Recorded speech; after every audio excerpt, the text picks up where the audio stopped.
შემოგვერდდა გორისა და ატენის ეპარქიის სოფელ არბოს წმინდა გიორგის სახელობის ტაძრის წინამძღვარი დეკანოზი გიორგი კარელიძე. დილამშვიდობის მამა გიორგი. მოგესალმებით დილამშვიდობის. დიდი მადლობა ჩვენთან მობრძანებისთვის.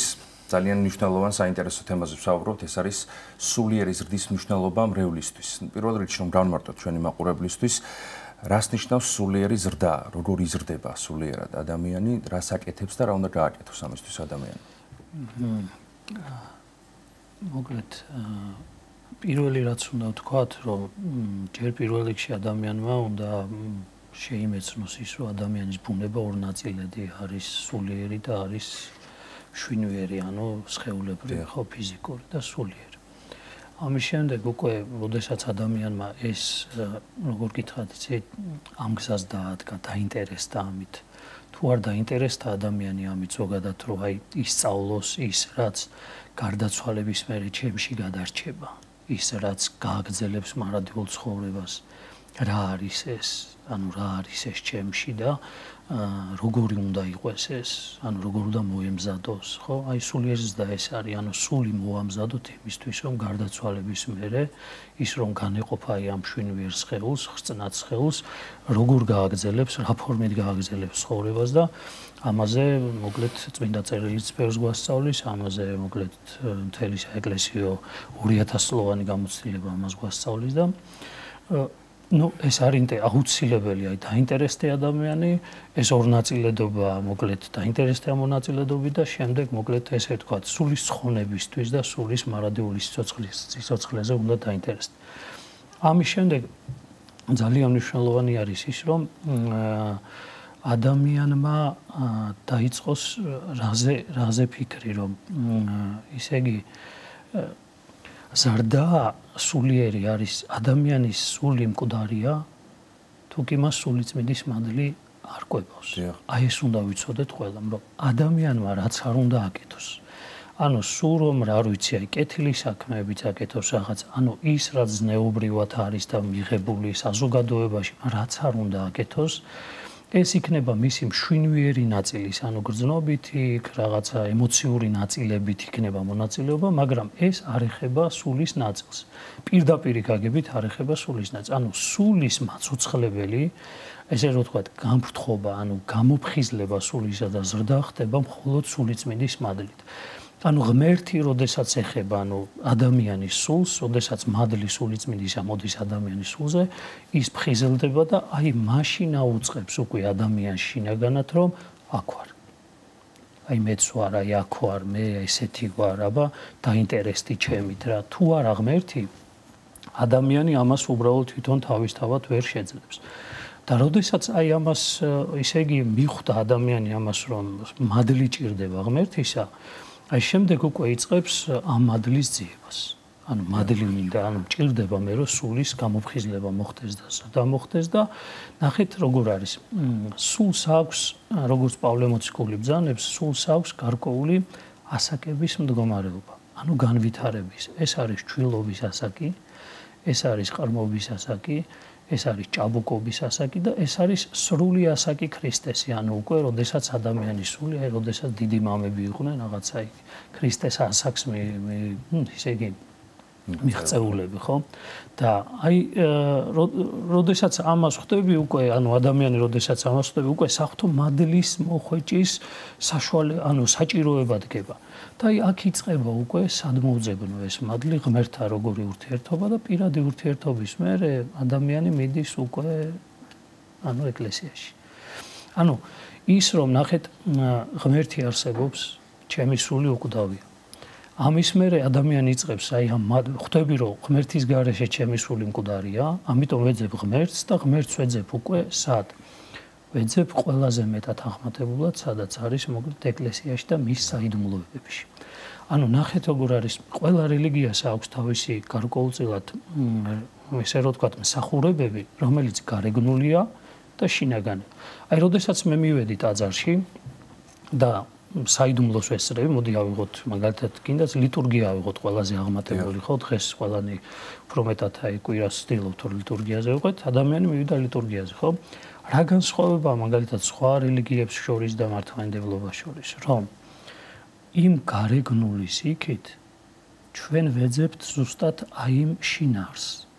არასოდეს მართლმადიდებელ ეკლესიაში არ ყოფილა ფორმა შინაარზე მნიშვნელოვანი. აი ეს უნდა დავიმახსოვროთ. ანუ თუ მე ფორმებში დავრჩი, არავის არ მინდა იმას, აი თუ მე გალობის გამო მივედი, ძალიან ლამაზია, ხო? თუ მე მოკლედ ლამაზი ტაძრის მოხატულობის გამო, ან მისი არქიტექტურის გამო, ან ისე იგი რაღაცა გარკვეულწილად გარეგნულად ლამაზად ჩატარებული მსახურების გამო, მხოლოდ და მხოლოდ ამაში დავრჩი და შინაარსში არ დავიწყე და ანუ სული არ გამოფხიზდა და მხოლოდ ჩემმა ემოციურმა და გზნობითმა ნაწილმა იმუშავა იმ თუნდაც მსახურების დროს, მაშინ სული არ ცოცხლდება.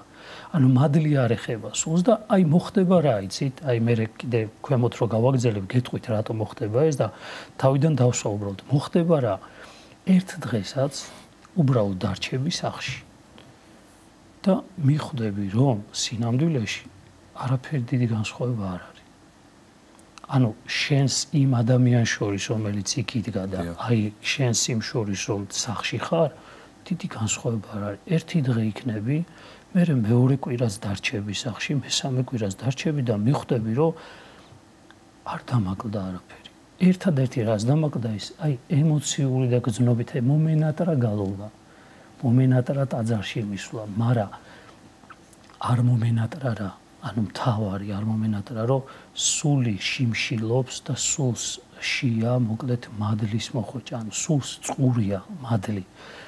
და აი ნახეთ უკვე როდესაც აი ამ შინაარსსა და ფორმასა და შინაარს შორის ჩვენ უკვე ანუ რა მინდა ვთქვა თავში ეს არ ხდება. ანუ ჩვენ რომ მივიდივართ ახლა ნუ რა ვინ უიტყვის იმას რომ ეგრევე შინაარსშიც თქმა ეს არ ხდება. წეგან ასაკები მაგითო ჩამოვთვალე ხო არის ჩვილობის ასაკი, მერე ყრმობის ასაკი, ესე იგი შემდეგი ასაკი რომელიც მოკლედ რომელსაც ჭაბუკობის ასაკი, რომელსაც პავლემოციკული გასწავლეს. ამიტომ ზრდის პროცესია.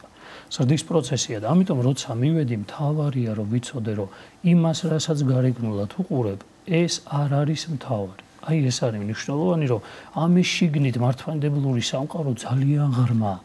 ძალიან ღრმა. ამის იქით აი რა არის ჩვენი მსახურება იცით? რომ ჩვენს მშვინვიერ ნაწილს ანუ სხეულის ნაწილს ისეთ მსახურებაში ჩართავს რომ მას მსახურად გახდის სულისა. აი ნახეთ ჩვენ როდესაც ვგალობთ ან მე დავითნეო სტიქაროსანი როდესაც მსახურობს, ყდელი როდესაც მსახურობს, მრევლი როდესაც თანამსახურობს, ხო? ეს მსახურებას ნახეთ დაუკვირდით რა არის მართლმადიდებლური მსახურება, რომ ჩვენი მშვინვიერი ნაწილი, გრძნობები, ემოციები, ჩვენი სხეული მოიყვანოს ისეთ მდგომარეობაში, რომ სულს მისცეს საშუალება იმოძრაოს და ღმერთი ეძებოს. თორე ჩვენ რო გარეთ ვართ ხო სხვა რაღაცებით ვარ დაკავებული მანქანა მოვიდა ვიღაცამ გამისწრო იმან საყვედური მითხრა იმას გამოველაპარაკე იმან იმაზე დამელაპარაკა ამას და ანუ ფაქტობრივად ჩვენი ეს მშვინვიერი ემოციური მხარე ცრიანად ჩართული ამაში და სულს აღარ აძლევს საშუალებას იმისას რომ მან იმოძრაოს და აი როდესაც თავისთავად მსახურებაზე ჩვენ ვდგევართ მართლმადიდებლური მსახურება როდესაც არის ეს მართლმადიდებლური მსახურება ზუსტად ამას განაპირობებს რომ ჩვენი სხეული და ჩვენი მშვინვერი მხარე წესრიგდება ისე რომ სულმა დაიწყოს მოკლედ მოქმედება და ზრდა. ეხლა რა მინდა ერთი ნაწილი კიდე გადავიდეთ მე თქვენს კითხვას კიდე იმას. ნახეთ ძალიან მარტო ეხლა ყველანი იტყვია რომ როგორ ესე როგორ რა გავაკეთოთ ხო? აი როდესაც ჩვენ მივედით ტაძარში და დავიწყეთ სულიერი ცხოვრება, უნდა ვიცოდეთ, რომ ჩვენ სულზე ბავშვობიდან მოყოლებული, მით უმეტეს თუ ჩვენ ამიტომ არის აი ეკლესიაში ზრდა, ბავშვისა, მოკლედ ყოფნა ეკლესიაში, მუდმივად ანუ ზიარება, მოკლედ აი ამ სული წმინდასთან ურთიერთობა ძალიან მნიშვნელოვანი და ეხლა მიხვდებით რატო ვამბობ ამას. შეიძლება გვაკრიტიკებენ ხოლმე დააცადეთ ბავშვებს, მოკლედ რაღაცნაირად გაიზარდონ და თვითონ აირჩიონ და ეხლა მე გეტყვით უბრალოდ რა არის ამის ხედვა და რატო მოკლედ ჩვენ სანამ მოკლედ ბავშვები ვართ მოზარდები ვიყავით ხო ჩვენ სულზე ანუ ესე ვთქვა სულის გარშემო ძალიან დიდი ესე რომ ვთქვა გალავანი აშენდა ამ წუთის სოფლის სულისკვეთებისა რომელიც ამ სულს აი არ აძლევს საშუალებას იმოძრაოს აი რომ მოვედით ტაძარში მინდა მიაქციონ ყურადღება ჩვენმა მრევლმა სამ რაღაცას პირველი რა გალავანი რისგან შედგება ეს აშენებული გალავანი პირველი აი ეს ფრაზას, რასაც ახლა მევიტყვით თუ დაიმახსოვრეთ, ძალიან კარგი იქნება. დათესავ ქმედებას, მოიმკი ჩვევას დათესავ ჩვევას, მოიმკითვისებას. აი ნახეთ, ჩვენ ვართ, როგორ იცით, ჩვენი მდგომარეობა არის, რომ არის რაღაცები, რასაც ვაკეთებთ მარტო მოქმედებების დონეზე. რისი აღიარებაც არ გვიჭირს ხოლმე აღსარებაში, იმიტომ რომ მარტივია ხო? იმიტომ რომ ამას 1000 ერთხელ ვაკეთებ.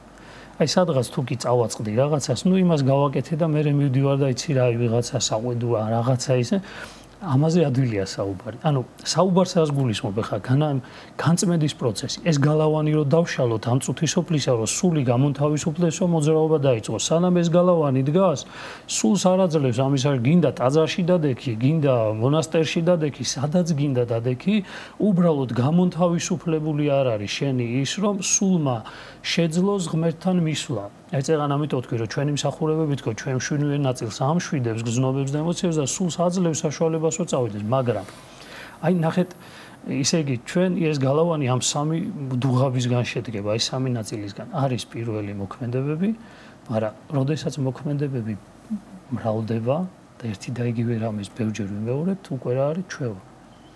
ეს ჩვევა უკვე ისეთი რამეა, ამას უკვე გადაჩვევა ცოტა რთულია. ამის მონგრევა ძნელია, იმიტომ რომ პირველი რასაც შეეჩეხები თუ არა ვინმემ რო რაღაცა გითხრა, პირველი ეგრევე გამოდის, იმიტომ დაჩვეული ხარ. ემოცია გინდა თუ გზნობა გინდა თუ ლექსიკონი, რას იყენებ ამ დროს, როდესაც შენ რაღაცას გეუნებიან. ნუ პირობითად მანქანამ რო ჩაგიჭრა, ხო, რაღაცა ძალიან ცუდად, ხო? პირველი რა მოვიდა თავზე, ხო? აი გულზე რა მოვიდა, რა თქვი, რა წამოვიდა, ხო? შეიძლება ხო მამაღლა არ თქვი, მაგრამ გულმა ხო რაღაცა ისე იგი, ხო, ნუ გამოთქვა რაღაც. ანუ რითიც არის დაჩვეული რაზეც ხარ, ის გამოდის, მაგრამ ნახეთ მესამე რა არის. მესამე ეს არის უკვე არის თვისება. მამები ამას ეძახიან საერთოდ რას იცი? თითქოს მეორე ბუნებაა რა. ჩვენ ხო ვართ აი ბუნება ხო ერთია ადამიანისა რა და ადამიანის ბუნება არის შექმნილი ცხონებისთვის. ღმერთმა ადამიანის ბუნება შექმნა, აი ბავშვი რო იბადება, შექმნა მოკლედ ცხონებისთვის, მაგრამ აი ჩვენ ეს გალავანს ისე ვაშენებთ და ისე ჩვენ სულთან ესე რო თქვა, ჩვენ ბუნებასთან ისე ეს ცოდვისა და ბოროტებისა და აი ესე ამ წუთისოფლის სულისკვეთება იმდენად შეესის ხორცება, რომ ჩვენია. ანუ ისეთი თვისებები გაგვაჩნია, რომელიც უკვე ვერ ვამსხვავებთ, რომ ჩვენ ვეღარ, როგორ ვთქვა, იცი, აი ვეღარ განვაცალკევებთ ჩვენს თავს უკვე ამ თვისებებისგან. და ამიტომაც არის ხოლმე გახსოვთ, აი მრევლი, აი თუ რო არის ხოლმე ტაძარში ხშირად დადიან და მე რო ისეც რას ვაშავებ. გამიგი აგერ გაიხედეთ ის ამას აკეთებს, ეს ამას აკეთებს, რატო ნახე? როდესაც დაიწყო განწმენდა ამ გალავნის დანგრევა, ზედა ნაწილები, რომელიც ისედაც მოფუყული არის, ხო? იმის გადაყრა, რასაც ქმედებები ქვია, ადვილად გადმოყარა, მაგრამ იადგა ჩვევებს. აი ეს ჩვევებზე ჭიდაობს. ჩვევებზე აი მღვდელიც და სასულიერო პირთან ერთად ამ ჩვევებზე ჭიდაობენ, მაგრამ თავარი რა არის? როდესაც აი რაზეც ახლა ვსაუბრობთ, სამღვდელო პირი უმახვილებ ყურადღებას ადამიანს, მოგიტყვა ხოლმე გაღიზიანება.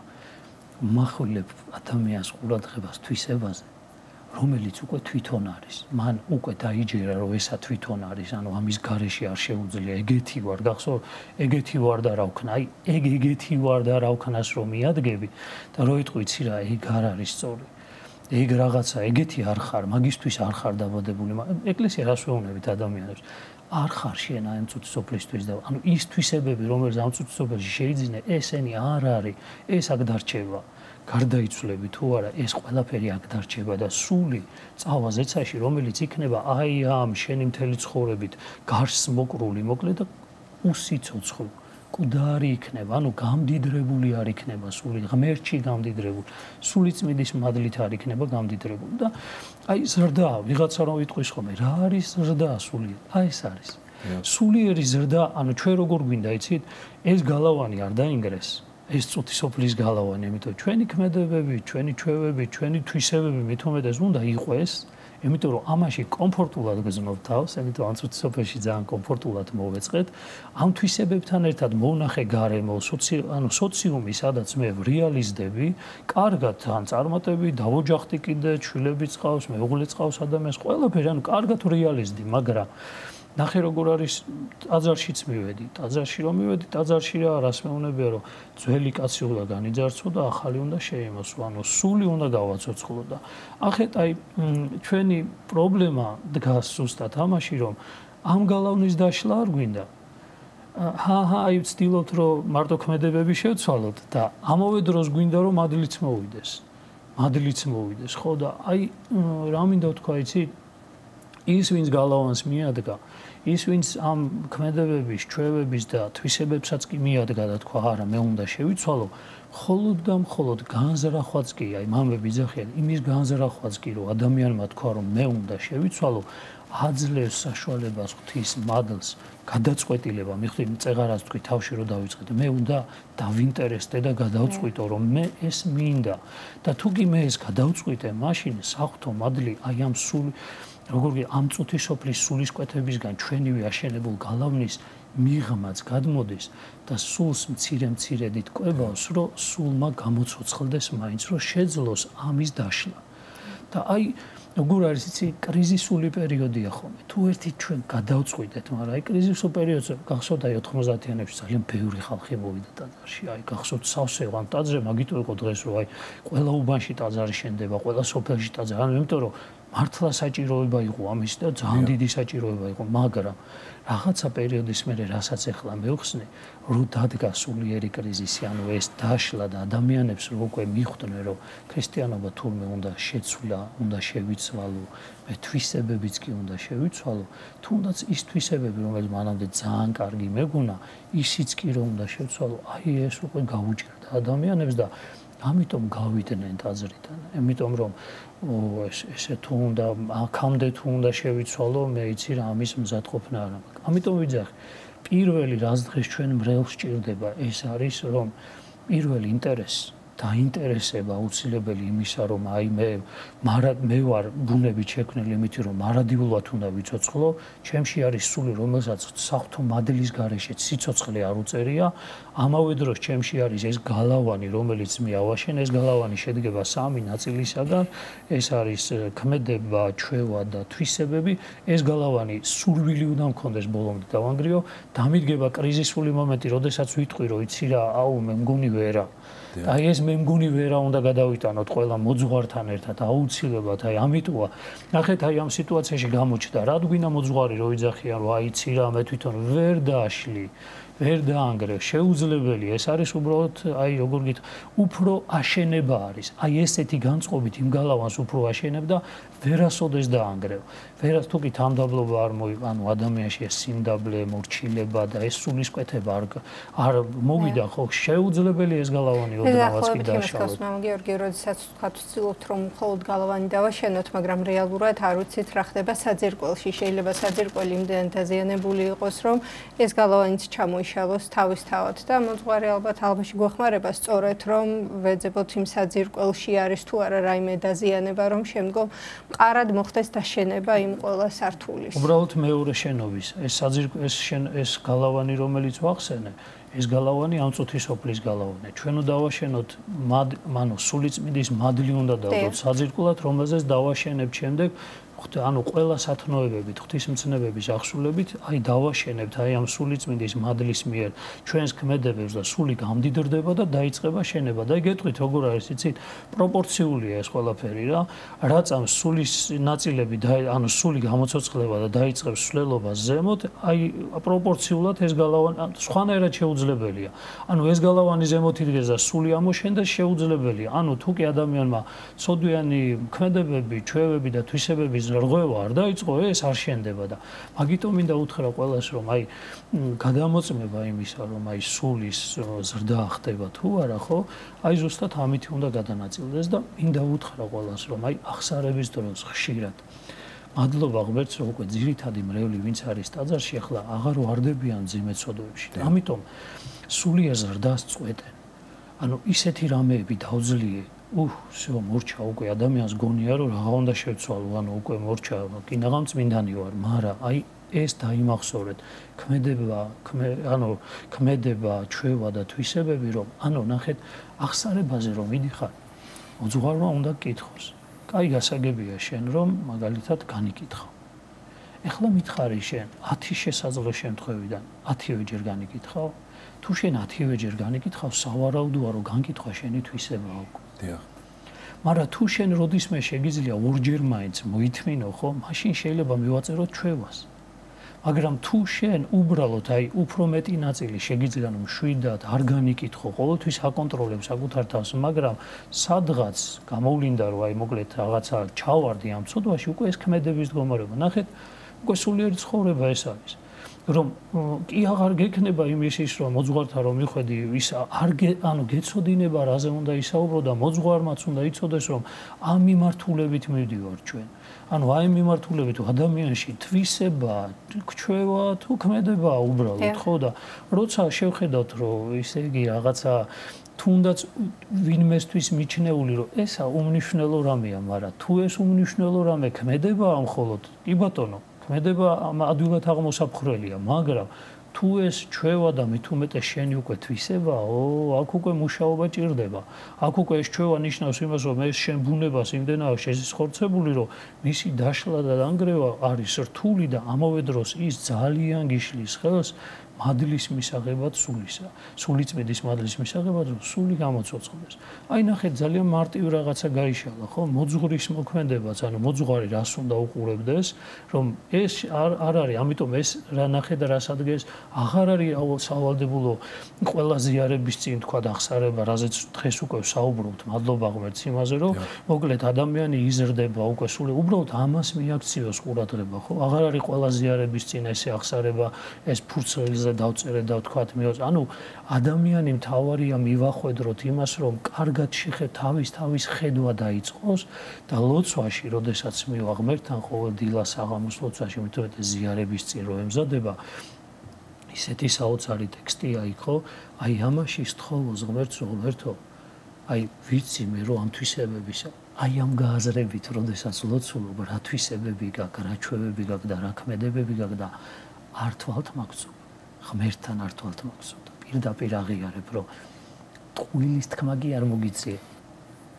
დაჩვეული ხარ ტყუილების თქმას და არა მხოლოდ დაჩვეული ხარ, ამეთ უკვე თვისება გაქვს, ესე რომ ვთქვა, ანუ შენი თვისება ტყუილი და იმდენად ადვილად აგვარებ ტყუილით ყველაფერს, რომ აი ამაში, ამიტომ არის რომ მოდიან ხოლმე მამები რას იძახიან, რომ აი ესეთი თქმა, რომ აი ტყუილის თქმა მომიწია, განკითხვაში ჩავარდი, ესეთი რაღაცები, კი ბატონო, შეიძლება მაშინ თქვი, როდესაც ერთჯერადაც სადღაც 1000 ანუ თვე გავიდა და ერთხელ ანუ რამოდენიმე, მაგრამ როცა ხვდები რომ შენი ჩვევა ორი კაცი რო ლაპარაკობს, აუცილებლად მესამე უნდა შენ დადგე და მოკლედ განავრცო ეს ყველაფერი, ნუ იქ უკვე უნდა მიხვდე რომ ამიტომ აი მთელი სულიერი ზრდა არის საკუთარი თავის დიდი ლოდი საიდანაც აიღე იმის დადება და დაბრუნება უფრო მარტივი შეიძლება იყოს ვიდრე იმ წრუწრული კენჭების არა კი ის მოძებნა უფრო რთულია მისი სამყოფელი. უნდა ვიცოდეთ, გაცილებით ადვილია მოხვიდე ეკლესიაში, უფრო რთულია დარჩე ეკლესიაში. გაცილებით ხო გძელია გზა შენი სახლიდან ტაძრის კარამდე. უფრო რთული და გძელია გზა ტაძრის კარიდან ამბიონამდე. აი მამალიორ, ჩვენი საუბრის ბოლოს მინდა რომ ესეც ვკითხოთ და მოკლედ ვისაუბროთ ამ საკითხის შესახებ, როდის ხდება, როდის შეიძლება მიხვდეს ამ ყველაფერს ადამიანი, რაზეც ახლა ვსაუბრობთ, რომ სული მეტად აღმატებულია ვიდრე ხორცი. ჩვენ ვისაუბრეთ მოძღვრის როლზე, ეკლესიის როლზე, ადამიანის სულიერი ზრდის გზაზე. თავად როდის უნდა მიხვდეს ამ ყველაფერს ადამიანი და ოდესმე შეიძლება თუ არა უწოდოთ დაგვიანებული ქმედება თუ თქვათ და მოხუცობის ასაკში მიხვდება ამ ყველაფერს ადამიანი. სამწუხაროდ პირველ კითხვაზე რაც უნდა ვთქვა, ჩვენ ისე დავაზიანეთ ზოგადად ბუნება, ისეა დაზიანებული, რომ მხოლოდ და მხოლოდ განსაცდელი. ტკივილი. სამწუხაროა, მაგრამ ესეა. ნუ არ ვიტყვი რომ ყველა შემთხვევაში, მაგრამ უდიდეს შემთხვევაში არის განსაცდელი, როდესაც შენი ეს გალავანი მოგიტანს ცუდს რაღაცას, რომ მიხვდები, რომ ესეც ღვთის სიყვარული. ღმერთი როდესაც ეხება და გეუბნება, ეს რა გიშენები, ეს ბაბილონის გოდოლი, რომელიც ააშენე, ხო, ეს რა არის, ეს არის დასაშლელი და მეორე გვიანი არასოდეს არ არის, მაგრამ ეს არ ნიშნავს იმას, რომ დრო მოგეცემა. ანუ არ შეიძლება გადასდო. ანუ ჩვენ არა ვართ დაზღვეული იმაში, რომ სადღაც ჩვენ ბოლოს მაინც შევძლებთ ამას. უნდა ვიცხოვროთ დღევანდელი დღით, აუცილებლად, ანუ ანუ შეუძლებელია ადამიანმა ეხა ეს, იმიტომ რომ მე ყველა შემთხვევაში შემიძლია შევიცვალო ესეა, გააჩნია შენი გალავანი. ამ გალავნის დანგრევა არ ხდება წამებში. არ ხდება წამებში. ერთადერთი არის შესაძლებელი, რომ აი როგორ გითხრათ, აი სულის ძალება, აი სული უნდა იყოს, აი ბრძოლაში მყოფი სული, ამები ამბობენ, ბრძოლაში მყოფი სული გადაარჩენს იმას, ვისაც უნდა რომ გადარჩეს.